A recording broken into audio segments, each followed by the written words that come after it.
De Nederlandse Orde van Beroepscoaches, de NOBCO, bestaat in 2008 5 jaar.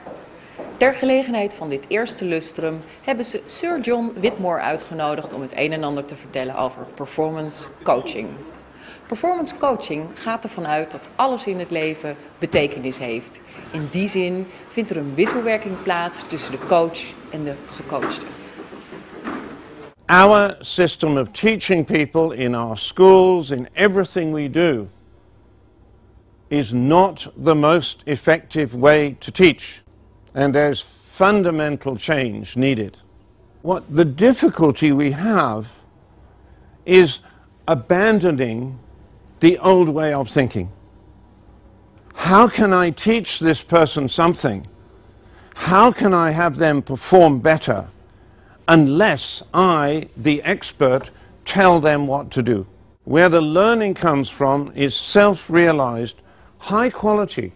High quality. It's much higher quality than something you're told. The blood of our economic system is selling more and more stuff, and our environment is screaming at us to do less. The two absolutely are not compatible. They cannot coexist, and nature will win.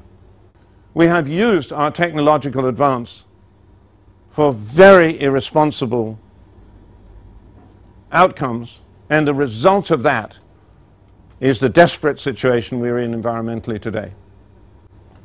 And what has been completely left behind is the development of the wisdom.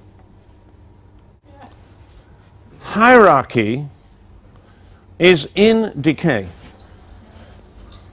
There is less and less respect for leadership today. On the other hand, people are demanding more choice, more decision making for themselves. Staff in organizations want to be able to have more choice and not just do what they are told. Coaching is the only industry specifically designed to foster that process. The principles of coaching is awareness and responsibility. What the coach is doing is building the person's awareness and building their sense of responsibility for their own learning. There is a big difference between information and awareness. It's what you recognize yourself is important in awareness. It's not what you are told. To become a good coach is you take the very simple principles, you give up what you did in the past, and then you practice.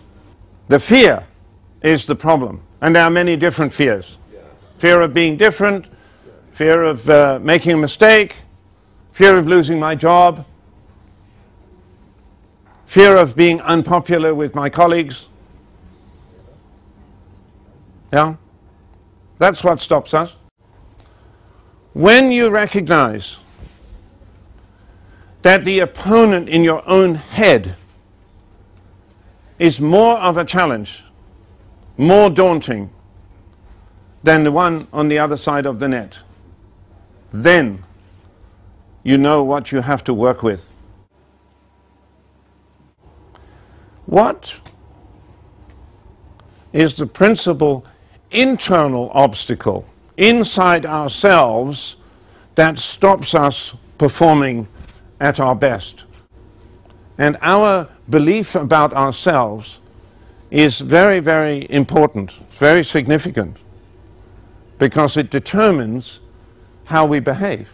If you want a high-performing organization, it's a fundamental change. Your staff then feel valued, confident, and they have self-belief. And self-belief is believe that, yes, it's possible, I can do it. If I can't do it, I can learn to do it. So they go with a positive attitude in the workplace. Good coaching starts at dealing with the internal obstacles to performance. And if you want to be a great coach, you need to practice coaching and you need to work on yourself to develop yourself. But what we're doing when we coach people is just building little by little, brick by brick, this sense of familiarity with awareness and responsibility and what that means. So, that's another challenge.